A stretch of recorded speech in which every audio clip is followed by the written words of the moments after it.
On this day, 157 university students were reintegrated.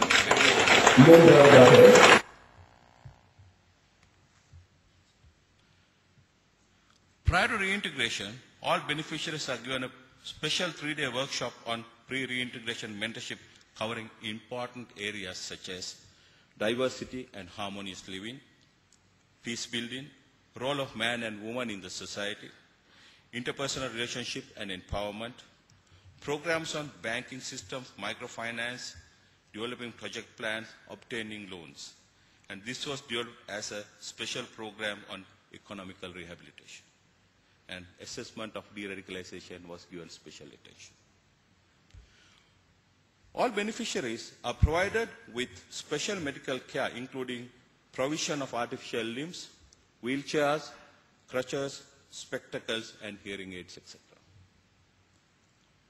All beneficiaries who are lost or not in possession of national ID cards, birth certificates, marriage certificates, educational certificates are arranged with a special program in liaison with the Registrar General's Office and the Education Department.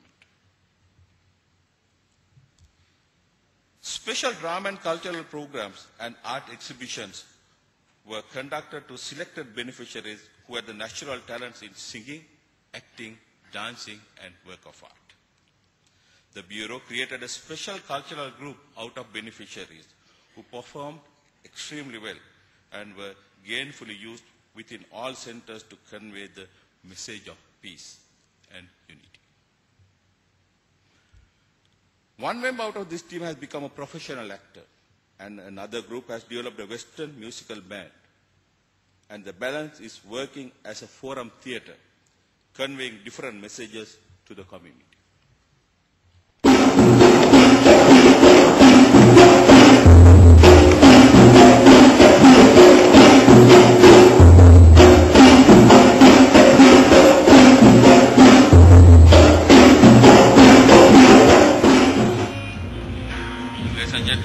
These male and female beneficiaries have been carrying weapons and fighting during the war. We name this ceremony as transition.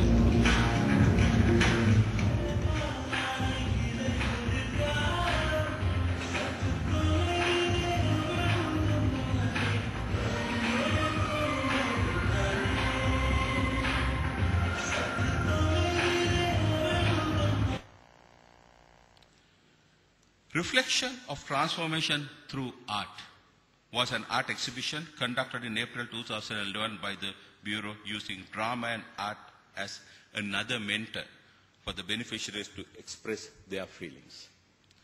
During the process of rehabilitation, such psychosocial rehabilitation activities demonstrated a remarkable improvement in de-radicalization.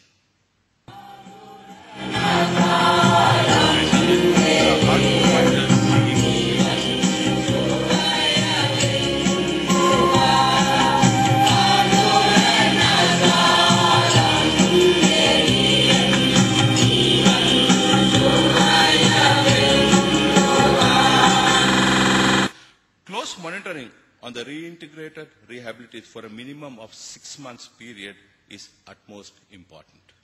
Hence, security forces and the local police authorities are monitoring the reintegrated ex-combatants on personalized fashion down to the village level.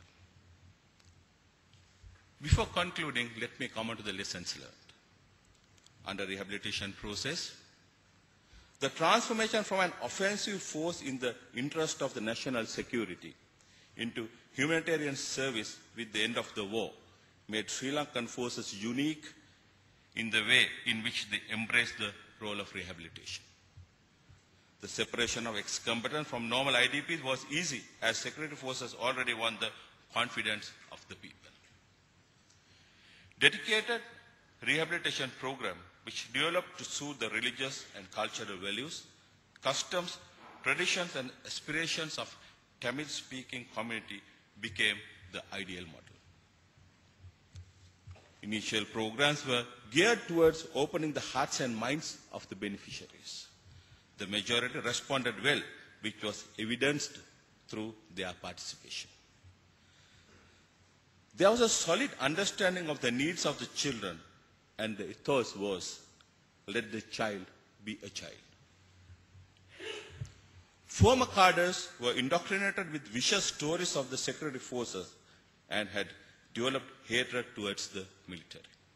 Hence, it was vital for the beneficiaries to be exposed to the uniform. They were groomed to hate and discover for themselves that the military is there to protect, safeguard its citizens, and uphold the values of the nation. Coming on to the lessons on the monitoring. The centers were sheltered only with 500 members for the close monitoring and identification of individual behavior and to assess their level of radicalization. This segregation made intelligence agencies and others to do their identification without any difficulties. Conduct of psychosocial and socio-economic profiling developed a system for intelligence agencies to monitor ex-combatants during their community rehabilitation phase. Timely conducted community awareness programs cleared the doubts and uncertainties of normal public on beneficiaries. This gave confidence to the beneficiaries to go back home without any fear. Coming to the national policies. Promulgation of a national policy with a separate ministry that fully understands the importance of seriousness of rehabilitation, that is quick to take decisions, is vital. Introduction of aspects of rehabilitation and disaster management into the curriculums of security forces would be essential in the future. Preparing highly trained civilian contingent to take the responsibility of executing the national policy on rehabilitation and disaster management is essential. Ladies and gentlemen, in conclusion, let me tell you a small story. Few weeks before, a Tamil-speaking delegation came from overseas, visited a couple of my centers. They interacted with a number of beneficiaries and they had very close interaction. At the end, when they were leaving, one beneficiary came forward and gave this note to the head of the delegation. Ladies and gentlemen, for the benefit of those who cannot read this, let me show you the translation. The beneficiary is neutered, and I quote, "We no longer want Elam from abroad. We fought for the freedom, we fought for the liberation of the Tamil people, and we will not accept the same people pose a problem for us.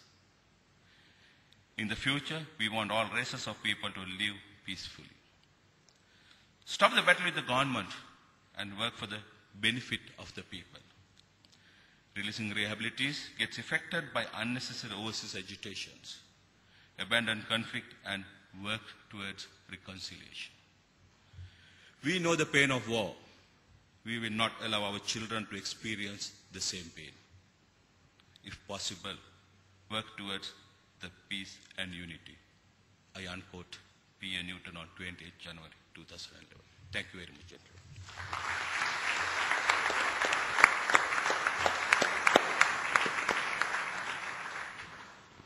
Thank you, General Ranasinghe.